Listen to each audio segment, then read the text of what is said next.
Regarding the examination of the back, as we have learned from the anterior chest examination, we have here a posterior cheek examination. First of all, we have to inspect and then to palpate, percuss, and lastly we have to auscultate in the following manner. First of all, you have to inspect both areas in the back for symmetry, shape, the expansion, and listen for any heard sound, and you have to detect the intercostal recession for dyspnea if the patient is dyspneic. Also listen for any wheezes, for any stridor if the patient had, or if he or she had a prolongation in his expiratory phase. After that you have to palpate. Really we have 3 steps in the palpation. First of all about tenderness, and then vocal fromitus, and then chest expansion. First of all I should ask the patient about an area of pain. أكو مكان يوجعك بظهرك. Okay, then you have to detect it. أكو هسه وجع هنا هنا. Also you have to choose upper and lower zones in the axilla bilaterally. After you detect that there is no pain, you have to check for vocal fromitus in the following manner also. 44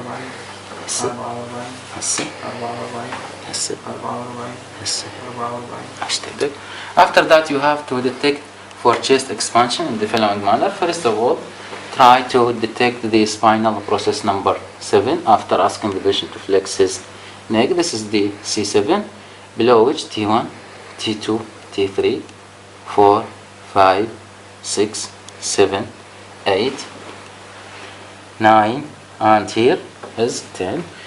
You have to approximate your thumb in the midline, slightly elevating it, and ask the patient first of all to exhale and then to take deep breath.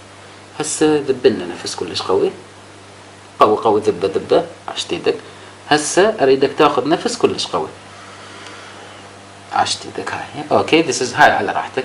So this is the expansion, or this is the difference between inspiration and expiration, and I'll check it how much. It is about 7.5, the difference between inspiration and expiration. So the chest expansion is 7.5, which is normal, because normally more than 5, more than 8. If it is below 5, it is abnormal, definitely abnormal if it is below 2. All these issues about the palpation, and then we have to percuss. As we have learned previously, you have to percuss multiple areas in the back, also include the axilla with you, and you have to instruct the patient to perform the following maneuver.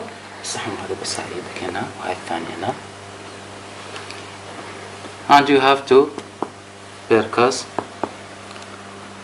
in the intercostal space multiple areas. The percussion note should not extend beyond T10, because T10 is the lower borders of the lung. After that you have to detect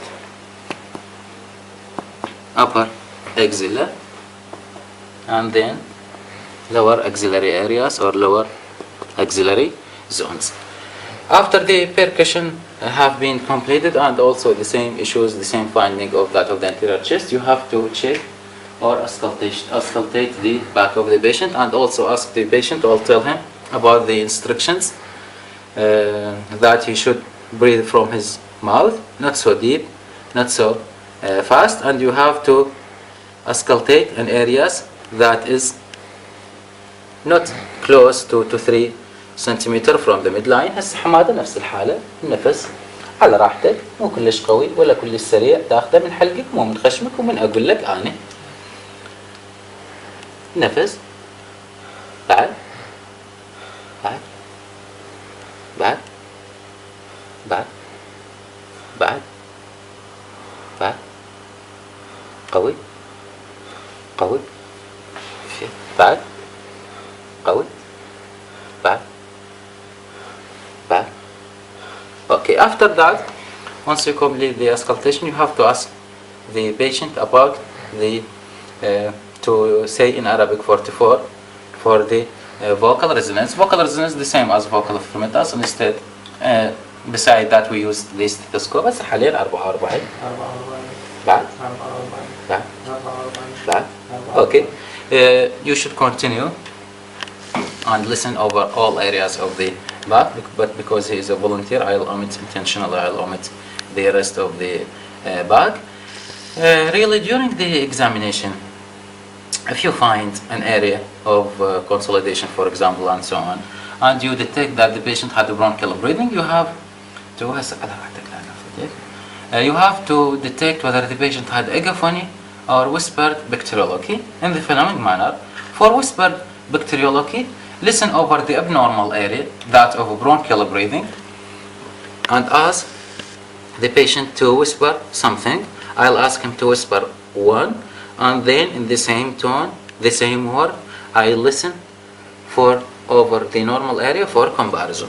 If we suppose that this patient had here an area of bronchial breathing, I'll perform the whispered bacteriology in the following manner. حمادة أريدك بينك وبين نفسك همس تقول واحد، قول لنا واحد، أوكي بس همس، أوكي يلا قول عشت ايدك هسه. Okay, and compare both areas. Usually over the consolidated area, over an area of bronchial breathing, the whispered sound will be perceived and heard louder than the normal area. This is about whispered bacteriology.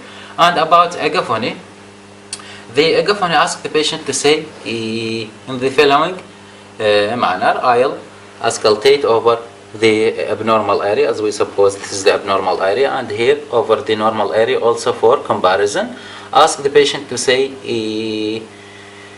the heard sound. If it is truly bronchial breathing, you will hear nasal in the following manner. You ask him to say you will hear اوكي هسه حاليا قول لنا بعد. Okay, you have to compare between these two areas. This is about agaphony and whispered bacteriology. What is there to us from the back? Sometimes the examination committee asks you about the diaphragmatic excursion. Diaphragmatic excursion is performed in the following manner. You have to percuss from above the chest, from the back of the chest downward on the right side, because this is the site of the liver here. First of all, ask the patient to exhale breath. When you reach area of dullness, then ask him to inspire air and detect the difference between expiration and expiration. This difference should be more than 4 to 5 cm and indicate that the diaphragm is ascending up and down during breathing. هسه اريدك تذب لنا نفس من صدرك وتبقي صدرك فارغ. يلا تذب لنا حال. اقطع نفسك طيب.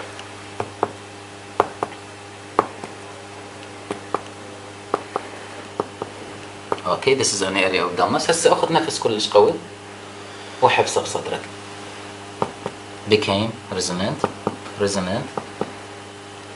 Now it is dullness. So the difference is that على راحتك هسه خذ وطي نفس. It is 7 centimeter between inspiration and expiration, and this is the diaphragmatic excursion. Really, you have to present your finding according to the zones and according to the lobes of the lung. How we can know the zones of the lung? From the back, we have upper zone extending above the T4, and we have middle zone extending from T4 to T7, and we have lower zone from T7 and below. In the axilla, you have to choose an upper axillary zone and lower axillary zone. In the anterior chest, we have the following zone. The upper zone extending above the sternal angle or second intercostal space or second rib. Above it, this is upper zone. Below which is the middle zone up to the fourth intercostal space. Below the fourth intercostal space is the lower zone. So we have upper zones, middle zones, and lower zones. Really, this method is not so accurate. It's just for a clinical presentation of finding. We have to know the other more accurate method, which is presentation according to the lobe.